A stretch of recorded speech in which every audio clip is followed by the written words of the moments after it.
Hello guys, welcome back to this channel. In today's video, I'm going to show you how you can show that you're playing Spotify on Discord. Okay, let's get into it guys. Before I show you the step-by-step, I'm going to show you that here I have Spotify. Wait, okay, Spotify. And first thing first, of course, you need to open up the Spotify application. And I'm going to go back to the Discord. And then guys, I'm going to show you how we can show that we're playing Spotify. Go to the user setting, and then I'm going to go to the activity privacy, and make sure that this feature is activated.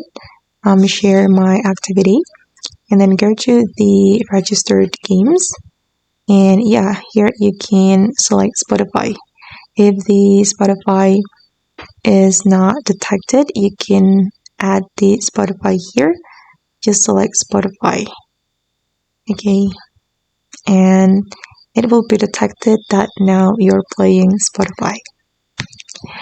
Okay guys, and that's how we can show that we're playing Spotify on Discord. I hope this video will be useful for you. Thank you so much for watching, and bye.